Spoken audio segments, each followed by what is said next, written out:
माननीय अध्यक्ष महोदय,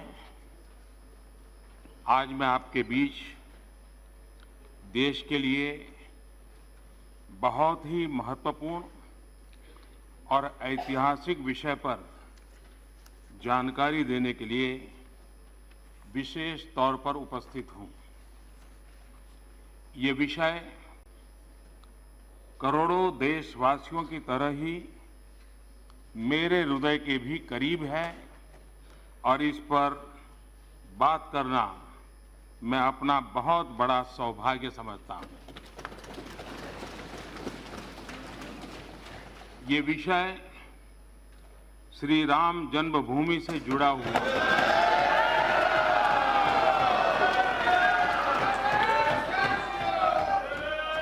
ये विषय है अयोध्या में श्री राम जन्मस्थली पर भगवान श्री राम के भव्य मंदिर के निर्माण से जुड़ा हुआ है। माननीय अध्यक्ष महोदय, 9 नवंबर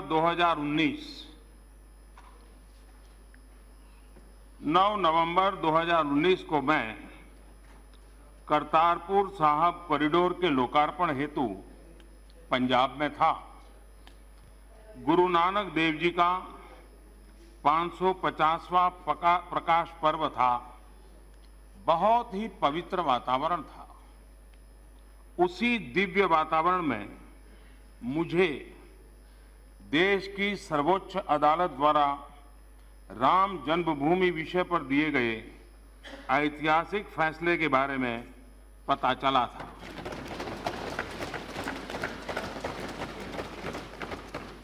इस फैसले में माननीय सर्वोच्च न्यायालय ने कहा था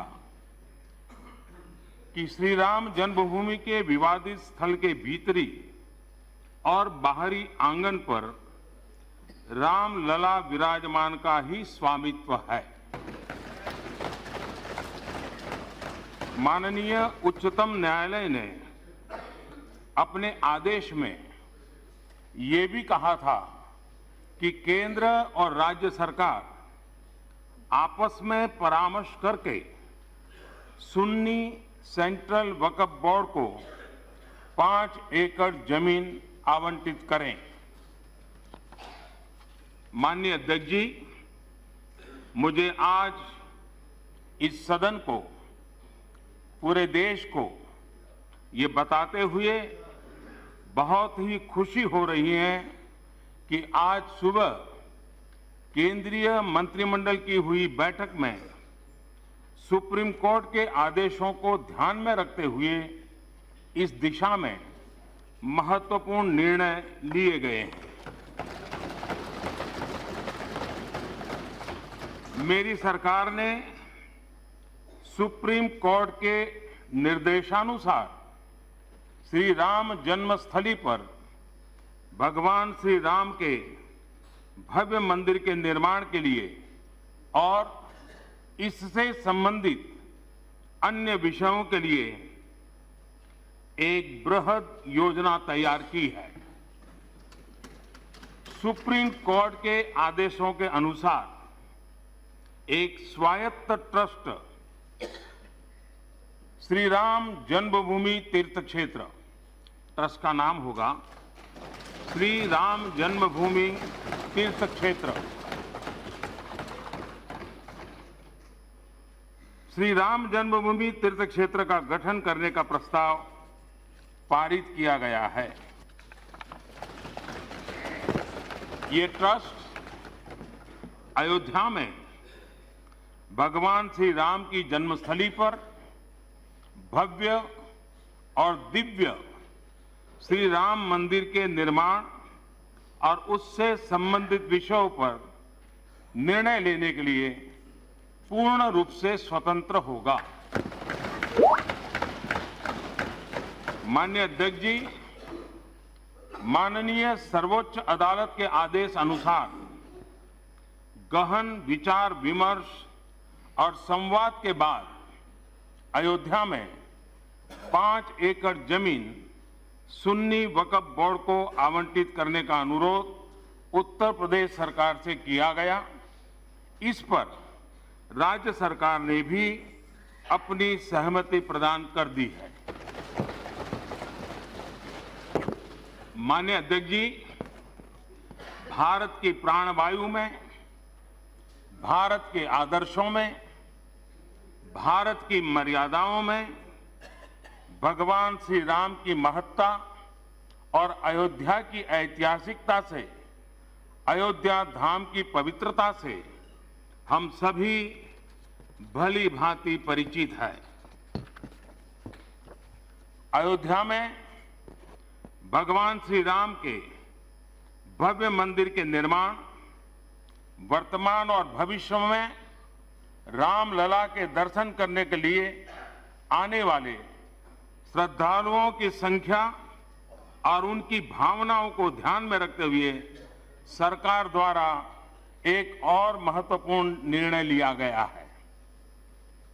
मेरी सरकार ने फैसला किया है कि अयोध्या कानून के तहत अधिगृहित संपूर्ण भूमि, जो लगभग 67.703 एकड़ है और जिसमें भीतरी और बाहरी आंगन भी सम्मिलित है, उसे नवगठित श्री राम जन्मभूमि तीर्थ क्षेत्र को हस्तांतरित किया जाए।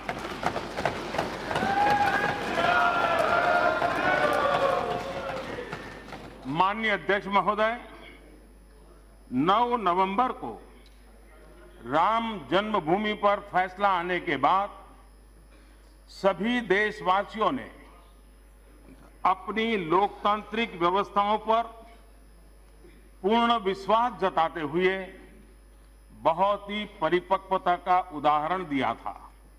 मैं आज सदन में देशवासियों के इस परिपक्व व्यवहार की भूरी भूरी प्रशंसा करता हूं। माननीय अध्यक्ष जी, हमारी संस्कृति, हमारी परंपराएं हमें वसुधैव कुटुंबकम और सर्वे भवन्तु सुखिनः का दर्शन देती हैं। इसी भावना के साथ आगे बढ़ने की प्रेरणा भी देती हैं। हिंदुस्तान में हर पंथ के लोग, चाहे वो हिंदू हो, मुस्लिम हो, सिख हो, ईसाई हो, बौद्ध, पारसी और जैन हो, हम सभी एक बृहत परिवार के ही सदस्य हैं। इस परिवार के हर सदस्य का विकास हो, वो सुखी रहे, स्वस्थ रहे, समृद्ध बने, देश का विकास हो, इसी भावना के साथ मेरी सरकार सबका साथ, सबका विकास, सबका विश्वास के मंत्र पर चल रही है। आइए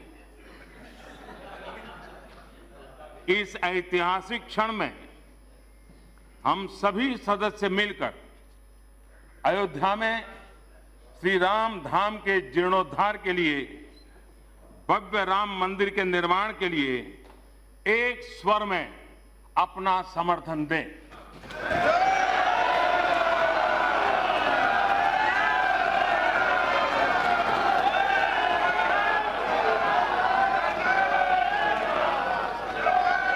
प्रश्नकाल